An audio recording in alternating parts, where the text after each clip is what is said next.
लेकिन दिल्ली में आज मेयर के लिए चुनाव होना है। सदन में एक बार हंगामा देखने को फिर से मिल सकता है।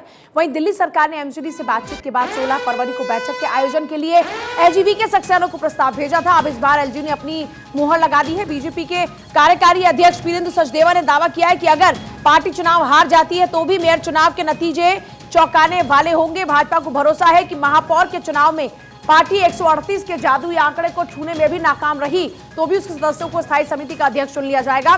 सुप्रीम कोर्ट के आदेश के बाद स्थायी समिति के 6 सदस्यों के चुनाव में दिल्ली नगर निगम के मनोनीत सदस्य मतदान नहीं कर पाएंगे। कोर्ट के फैसले के बाद में अब मनोनीत सदस्य यहां नहीं कर पाएंगे वोट कास्ट। दिल्ली में आज मेयर के लिए चुनाव होना है और सदन में एक बार फिर से हंगामा देखने को मिल सकता है, क्योंकि इससे पहले भी 4 बार जब बैठकें हुई और जब लगा कि इस बार दिल्ली को अपना मेयर मिलेगा, तब भी दिल्ली को अपना मेयर नहीं मिला।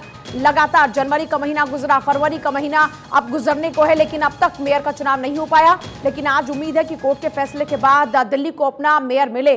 दिल्ली सरकार ने एमसीडी से बातचीत के बाद 16 फरवरी को बैठक के आयोजन के लिए एलजीवी के सक्सेना को प्रस्ताव भेजा था। अब इस पर एलजी ने अपनी मुहर लगा दी है। बीजेपी के कार्यकारी अध्यक्ष वीरेंद्र सचदेवा ने दावा किया कि अगर पार्टी चुनाव हार भी जाती है तो भी मेयर चुनाव के नतीजे चौंकाने वाले ही होंगे।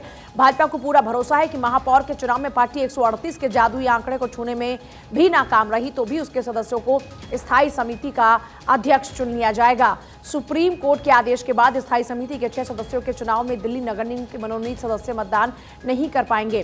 देखिए, बहुमत का आंकड़ा 138 का है और बीजेपी कह रही है कि अगर चलिए हमारे पास ये जादुई आंकड़ा नहीं रहा तो भी जो नतीजे हैं वो चौंकाने वाला ही होगा। अब आपका जो पूरा आंकड़ा जरा उसको समझिए। देखिए, आपने 250 में से 134 जो पार्षद है वो उनके जीते। मनोनीत जो विधायक थे वो थे 13, मनोनीत में सांसद जो हैं वो 3 और कुल जो नंबर है वो 150 का है, जो कि बहुमत से 12 ज्यादा है। ये है आम आदमी पार्टी के पास पूरा आंकड़ा।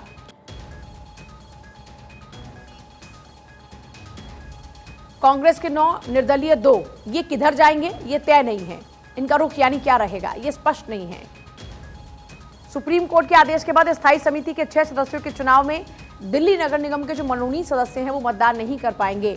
भारतीय जनता पार्टी के अगर आंकड़े की बात करें, जीती थी 104, लेकिन एक निर्दलीय ने भारतीय जनता पार्टी का दामन थाम लिया तो 105 का आंकड़ा हो गया। इनके पास है 1 मनोनीत विधायक, 7 हैं सांसद मनोनीत।